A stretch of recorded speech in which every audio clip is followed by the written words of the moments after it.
Централно издание на Дневникот на Канал Плюс телевизија. Добро вечер, следуваат настаните кои што го одбележа овој четврточен ден.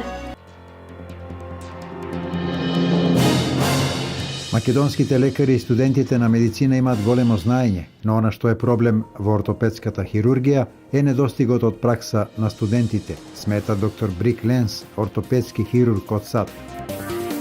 Од насеаните 4850 хектари во регионот од Кочанско, Виничко, Штипско и Пробиштипско, годинава се очекуваат просечни приноси по 5000 килограми оризова арпа од хектар. До сега жетвата е завршена на 70% површините. Освен време, пробиштипјани ќе заштедат и пари. Наместо досегашните 60 километри, од сега тие ќе патуваат 40 километри или за само 10 минути ќе стигнуваат до спортско-рекреативниот центар Пониква.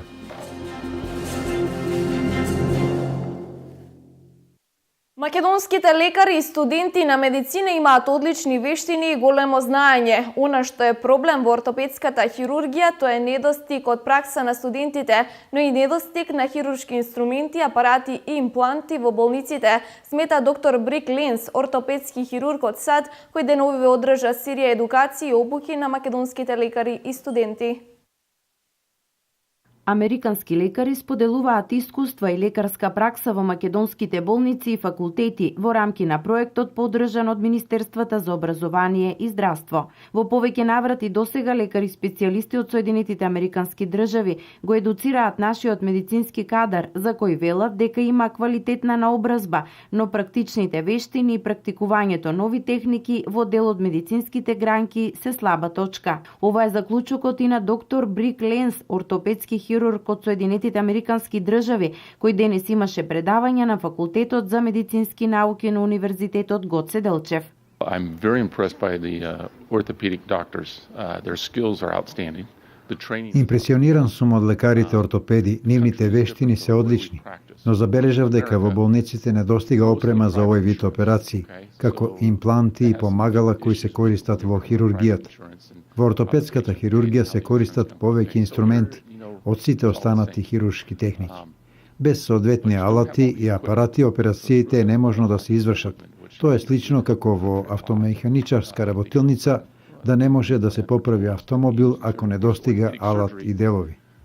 We use more tools than any other specialty, so tools are extremely important for us. It's like the car mechanic. He can't fix your car if he doesn't have the right tools, okay?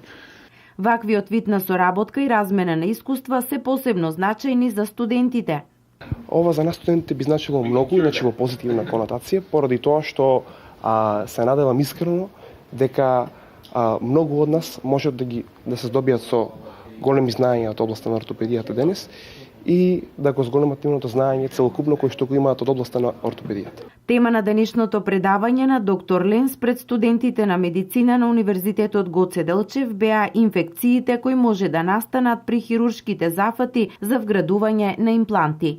Домување и субстандардни услови за живот беше темата на денешната тркалезна маса во Виница во рамките на проектот кој е поддржан од Европската унија, а се спроведува во 10 општини во државата. Градење мрежа меѓу ромските организации во насока на зацврстување на позицијата на ромското население во донесување и спроведување на локалните одлуки кои се од нивни интерес е целта на тркалезните маси кои се организираат во 10 општини меѓу кои и денешната во Виница. Градовите се избрани онаму каде што има поголема концентрација на ромско население. Темата која што вие ја наведовте всушност не е тема на проектот, туку е тема на самото локално население, на невладините организации, граѓанските организации и локалната самоуправа. Овој проект всушност тоа и го нуди. Се обидува да воспостави мрежа на ромски граѓански организации со кои што има за цел да ги вклучи ромската заедница во носењето на локалните одлуки, заедно да го одлучуваат приоритетите на кои што ќе треба локалната самоуправа да работи и заедно да го спроведуваат она за кој што ќе се договорат низ процесот на донесување на одлуки. Покрај ова што ние го правиме, значи покрај овие 20 тркалезни маси, за цел има и да се зајакне на граѓанскиот сектор преку организирање на различни обуки. Осем тоа, ние сега само скоро што завршивме, се доделуваат грантови во помала сума од 5000 евра. Скоро завршиме со тоа и мислам дека се доделени 13 грантови. Ромска организација од општината доби грант од 5000 евра, кој треба да го искористи токму во спроведување на целите на проектот, продлабочување на соработката со институциите и решавање на приоритетите за ромското население. Инаку во Виница има преку 1000 роми, а еден добар процент од младата популација активно е вклучен во предучилишните и училишните установи во градот. До сега во приградската населба Чардаклија 80% од потребите на жителите се реализирани. За до година остануваат уште неколку значајни, а тоа се приклучување на градскиот водовод, обезбедување техничка вода и решавање на сообраќајните проблеми. Во изминатите 3,5 години општина Штип целосно ја промени инфраструктурата во приградската населба Чардаклија. Жителите добија канализациона мрежа, асфалтирани улици, исчистени собирни канали, а во тек е и оградување на спортското игралиште. Останува она решение за приклучување на водоводниот систем на градскиот водовод да се заврши до крај. И можам да кажам дека Чардаклија станува едно убаво место за живење, каде што младите од градот повторно може да се вратат во родното место во Чардаклија. Градоначалникот Захарија вели дека во Чардаклија ќе се вложува и до година. На нас ни престои едната година да го завршиме патот до црквата Светилија. А потоа она одлука на влада дека Министерството за живота средина ќе обезбеди средства за изградба на водовод за Македонка, Чардаклија и за Балканска ќе биде решено. И лично мислам дека во оваа наслоба ќе треба да направиме напори околу просторното решавање на гробиштата во селото, за тоа што овде погребуваат двете наслоби, Балканска и Македонка. Мислам дека треба да најдеме нова локација за да го решиме овој проблем, бидејќи проблемот е таков да гробишта се наоѓаат во центарот веќе на населбата. Конечно ќе се решава и проблемот во делот на сообраќајот. Рестартувањето ќе биде со изградбата на брзиот експресен пат Штип-Кочани, кој ќе почне 3 чешми и кој ќе ја избегне селбата Чардаклија, тоа е првото решение. И второ, на излезот на селбата Чардаклија, близу винаријата Езимит, ќе имаме нова клучка со надвожњаци и подвожњаци, каде едноставно луѓето веќе нема да бидат изложувани на ризици кога свртуваат лево према градот и нема да прават сообраќајни прекршоци. Со сите овие зафати кои не се реализирани од постоењето на оваа населба, се создаваат услови за уште подобар живот на околу 200 жители во Чардаклија. Општина Пробишти подготвува нов детален урбанистички план за спортско-рекреативниот центар Пониква. Наместо досегашните 60 километри од сега за да стигнат до спортско-рекреативниот центар, тие ќе патуваат 40 километри или ќе стигнуваат за само 20 минути. Реализацијата на проектот ќе чини 5 милиони евра. Општина Пробишти подготвува нов детален урбанистички план за спортско-рекреативниот центар Пониква. Во истиот е предвидено рекреативниот центар да се простира на површина од 30 хектари, се со цел да се овозможи дополнителен развој на Пониква. Таму има опфатени парцели за викенд куки, за хотели, за одмаралишта, за спортски објекти и други намени, со што мислиме дека сите заинтересирани во наредниот период ќе можат да си купат парцела и да изградат сопствен објект, а ние како локална самоуправа ќе се потрудиме да паралелно да ги следиме со изградба на инфраструктура.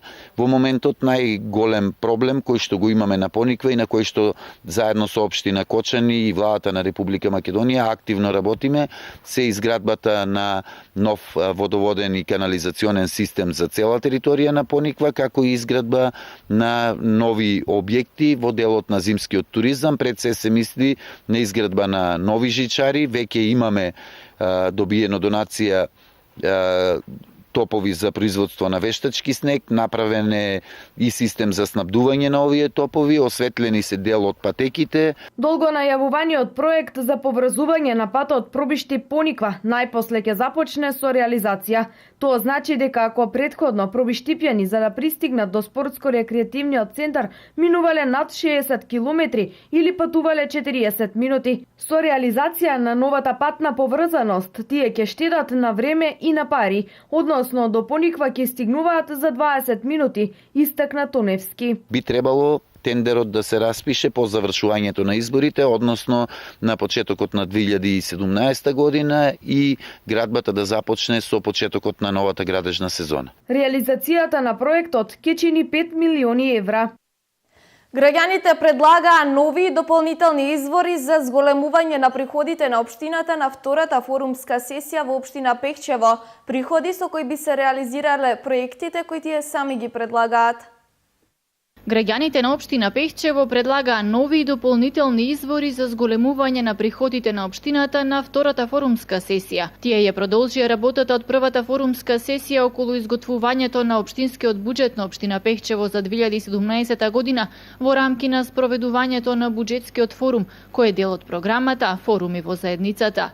Според утврдениот распоред на форумскиот процес на оваа сесија, учесниците беа информирани за планираните и реализирани приходи до 30 септември 2016 година, како и за планираните приходи на општината за 2017 година од страна на советникот на одделението за финансиски прашања Анита Каракашовска. Истовремено беше презентирана и листата на приоритети за развој на општината за 2017, изготвена според предлозите на граѓаните, кои од општо задоволство можеа да заклучат дека најголем дел од нив можат да бидат прифатени и вклучени во буџетот на општината. Како што најави градоначалникот Игор Поповски, општината треба да се насочи најмногу кон изготвување на проекти од областа на инфраструктурата. Па ние секако, јас и претходно тежнеев на тоа да успееме да обезбедиме повеќе можности за инфраструктурни проекти. Тука секако ќе биде најголем дел од буџетот. Мислам, тоа би го предложило, секако овој пат граѓаните ќе одлучат, меѓутоа тоа е секако и за нивен интерес, меѓутоа го поддржуваме како и секогаш и невладиниот сектор и сите други потреби мора да влезат што се за самата општина, да функционираме како општина и сите законски обврски што ги имаме по различни основи. Учесниците кои според правилата на форумот работеа по работни маси предлагаа и нови дополнителни извори за зголемување на приходите на општината, како што се воведување на туристичка такса, издавање на објекти под закуп и други извори, зголемување на процентот на ДДВ наменет за општините и слично. Третата форумска сесија е закажана за 14 ноември 2016.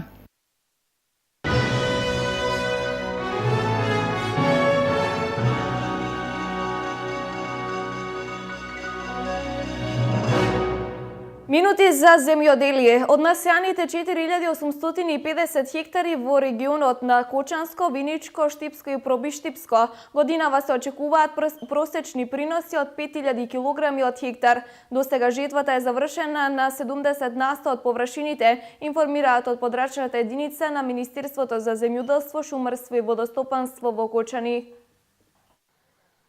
Поволните временски услови последните десетина дена им одат во прилог на земјоделците од Кочанскиот регион, кои забрзано ја привршуваат жетвата на оризовата култура. Од насеаните 4850 хектари во регионот од Кочанско, Виничко, Штипско и Пробиштипско годинава се очекуваат просечни приноси по 5 килограми од хектар. До сега жетвата е завршена на 70% од површините. Од подрачната единица на Министерството за земјоделство, шумарство и водостопанство во Кочани истакнуваат дека во Кочанскиот производен регион од засејани 4300 хектари до сега се ожнеани 72% од површините, а приносите на одделни површини се движат од 4500 до 5000 килограми од хектар.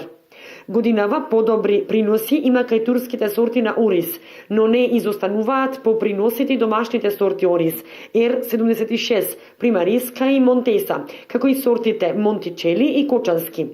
Жетвата на оризот се очекува да заврши за 10 дена. Паралелно со жетвените активности кај оризот, во Кочанско се интензивира и есенската сеидба. Планирани за сеидба се 6400 хектари, од кои најголеми површини се планира да бидат насејани со житни култури, пченица, јачмен и рж, вкупно 6100. До сега есенската сеидба во Кочанско е реализирана со 36% и се очекува таа да биде интензивна во наредните 2 недели. Од подрачната единица на Министерството за земјоделство, шумарство и водостопанство во Кочани информираат дека до сега целосно е завршена есенската сеидба кај фуражните култури на 130 хектари и кај афионот, кој по пауза од неколку години повторно се враќа на полињата во Кочанско и е насејан на површина од 10 хектари. Според православниот календар, денес се одбележува Свети Иларион епископ Мегленски. По тој повод, денес во населбата Железничка во Штип се одржа литургија пред храмот во изградба, за кој се верува дека ќе биде готов за празникот до година. На влезот во градот во населбата Железничка денес се одржа литургија по повод денешниот православен празник посветен на епископ Иларион Мегленски. Храмот е во изградба и верниците и свештениците очекуваат тој наскоро да биде пуштен во употреба. Следната година, 2017-та, јубилејна година за Македонската православна црква и се надеваме со помош од нашите верници, од општината, донаторите, дека ќе изградиме ова црква и следната година во погоден момент да биде осветена и пуштена во употреба за верниците од оваа населба. Општина Штип реализираше повеќе проекти во оваа населба, останува да се доизградат неколку сегменти од канализацијата, водоводот и уште неколку улици. Финиширањето на црквата исто така е резултат на ангажманот на општината. Морам да кажам дека заедно со нашиот ценет владик Иларион направивме разговори да максимално се вложиме сите ние да ја направиме оваа прекрасна црква и верувам дека за година дена ќе биде завршена. Ќе иде правена во нашиот старо охридски стил.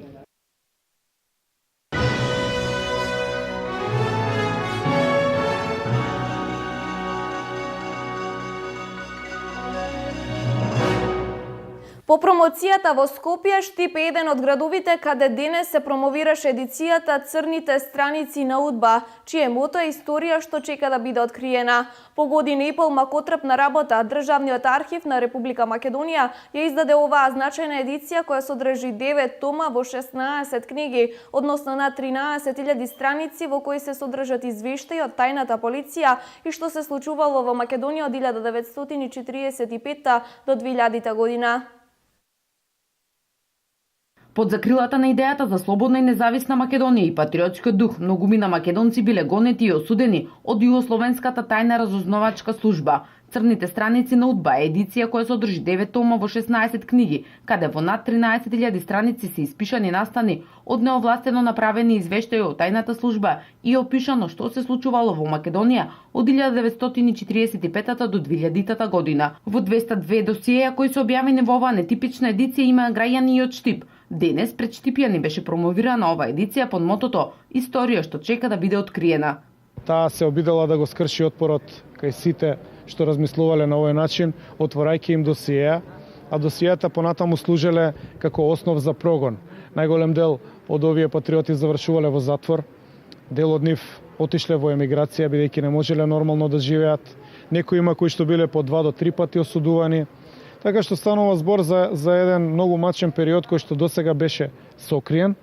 Од 45 до 90 година никој не смееше да зборува на оваа тема и претеше опасност доколку него објавиме на овој начин се она што го чуваме во Државниот архив да премине во вековен заборав. Од удба не биле поштедени ни уметниците. Во еден од томовите со наслов Уметноста на Мета има оригинални записи од следењето на легендата на македонските народни приказни Ѓорѓи Колозов. Бевме мощно изненадени кога откривме дека Ѓорѓи Колозов има свое досие, кое што е вака интересно за проучување, се внимавало какви се неговите изјави надвор од камерата или надвор од бината ако се работи за театарски актери. И мощно контроверзно е што во неговото досие се појавува изјава на денешен уметник со име и презиме. Ние не тврдиме дека е тој, до денеска нема ограда од тој што ги давал изјавите во полиција, но името е мощно познато и мислам дека македонската јавност ќе биде зачудена од овој случај. На оваа значајна едиција Државниот архив на Република Македонија макотрпно работел повеќе од година и пол. По промоцијата во Скопје, Прилеп и Штип, едицијата ќе биде промовирана и во останатите градови во земјава. Вразувани, изгладнувани, трауматизирани кучиња оставени без храна и вода. Кучиња кои преку ноќ исчезнуваат и на кои им се губи секаква трага. Монструмот од Кочани Николчо Терџиманов повторно започна со малтретирање и трауматизирање на кучиња скитници. Граѓаните реагираат и бараат начини за заштита на невините животни. Случајот на малтретирање на животни што во Кочани преку медиумите беше актуализиран пред 2 години, повторно се појавува. Граѓани на улицата Скопска во Кочани повторно забележале измачување и изживување на кучиња од страна на злоставувачот Николчо Тарџиманов од Кочани, кој што ги малтретира кучињата, не им дава храна и вода, ги врзува, ги злоставува на секаков начин и потоа ги фрла во каналот. Тоа пред 2 години го потврди неговата мајка Бранка Тарџиманова, која што велеше дека срамија што има таков син, оти не ги малтретира само кучињата, туку и неа. Деновиве граѓани се сведоци на повторно малтретирање на животните од страна на Николчо. Посебен случај има горе ке зградите на улица Скопска од познатиот кочански монструм Николчо, кој беше во затвор, сега пред неколку месеци излезен, исто повторува ги делата со кучињата, врзува ги, малтретира ги, тепа ги и кој знае што уште не и прави дека ги воде по тие темни подруми таму во зградите и на некои други локации. И еме го пријавувано во полиција, до сега не е ништо преземено. Јас на 2-3 пати му имам одземено, ослободено куче врзано со некои таму жици таму за врато. И така, значи таа работа се повторува и никој не презема ништо. Откако проблемот беше изнесен на виделина пред 2 години и за тоа зборуваа телевизиите, не е преземено ништо за стопирање на случајот. Граѓаните стравуваат од можен напад врз дете. Не се направи ништо за тај случај, тој беше во затвор за друго дело и не се процесира тај предмет за измачување и убивање на животните. И сега он го тоа повторува, се прашувам дали некој го почитува законот за заштита на правата на животните во оваа држава и дали ќе преземе мерки.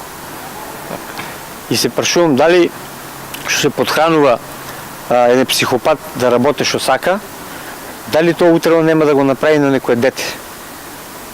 Веќе он осуден за напад на покушај силување на човек и мислам дека надлежните служби крајно време е да преземат мерки против него. Станарите, кои плашејќи се монструмот и нив да не ги нападне, не сакаат да зборуваат пред камера, а заднеа коментираат дека на овој дел од градот честа е сликата на остатоци од тела на мртви кучиња, распаднати лешови, расфрлани екстремитети. Често пати има расфрлани празни шишиња пиво и искористени кондоми. Постојат и оправдани индиции дека кучињата се сексуално злоставувани, а потоа и убивани од посочениот монструм, кој одамна му е познат на полицијата. Граѓаните барат од полицијата и од Центарот за социјални работи да преземат нешто, оти вака страдаат станарите кои живеат во зградата, а најмногу невините животни.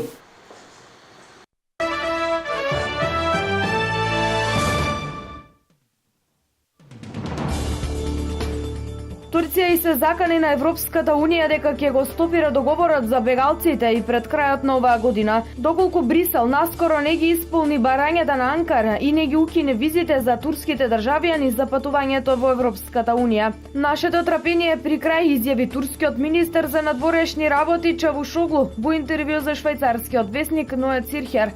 Чекаме одговор од Европската Унија овие денови. Доколку не стигне, ќе откажеме спогодбата, предупреди Чавушоглу. Турција според него реагирала на барањата на Брисел и подготвила измени на својот закон за борба против тероризмот. Си придржувавме кон договорот со Европската Унија и очекуваме тоа истото да го стори и Европа. Доколку тоа не се случи, ќе ја суспендираме спогодбата со Европската Унија и во таа област, додаде тој. Приближно 20.000 полицајци ќе бидат ангажирани за обезбедување на претседателските избори во Бугарија, што всушност го представува вкупниот број службеници во Бугарското министерство за внатрешни работи, јави Бета. Како што соопшти денеска министерството, последниве 2 месеци се спроведени забрзани обуки за полицајците околу нарушувањата на изборниот законник во соработка со екипите од Националното биро за координација на активностите за време на изборите. Бројот на изборни места во земјата изнесува 7062. Од 10 октомври службите за издавање на патни исправи ќе работат со скратени процедури, а на денот на изборите ќе имаат продолжено работно време до 19 часот. Изборите се закажани за внедела 6 ноември. Денешниот самит, кој се одржува во еден критичен момент за грчката економија, Во време на обнова, но исто така и во критично време за стабилноста во поширокиот регион, може да придонесе во повеќе сектори, изјави грчкиот премиер Алексис Ципрас во Атина на отворањето на самитот на Европската Унија. Како што јави дописникот на Мија од Атина, Ципрас ја истакна важноста на самитот, што се одржува во Грција, земја која според него излезе 6-годишна криза, сврсто надградувајќи ја својата улога како столб на мирот, стабилноста и безбедноста во регионот. На евроарапската средба ќе се разгледуваат новите можности за соработка меѓу Европската Унија и арапските земји, економската трансформација на арапскиот свет, создавањето нови перспективи во областа на енергетиката и перспективите на Грција во областа на претприемништвото и инвестициите.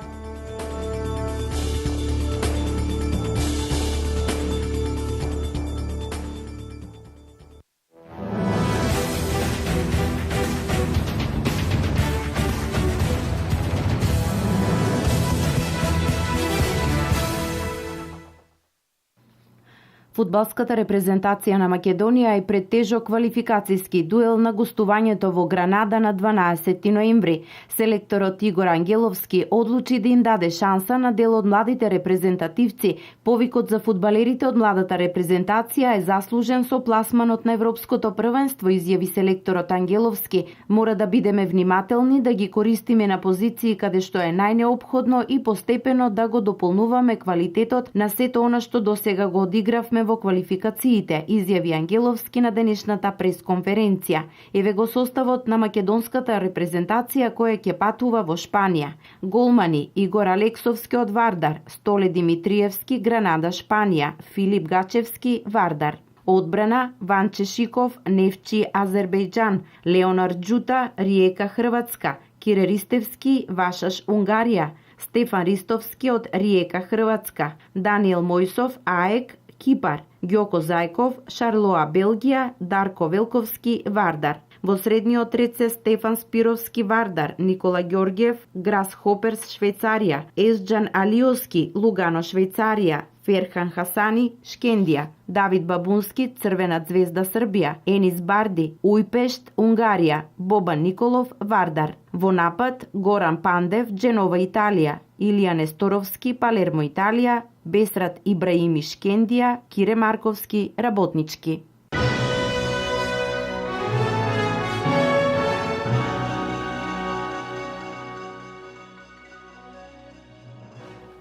Ова беа сите содржини предвидени за дневникот во 20 часот. Ви благодарам на вниманието. Имајте пријатен остаток од вечерта.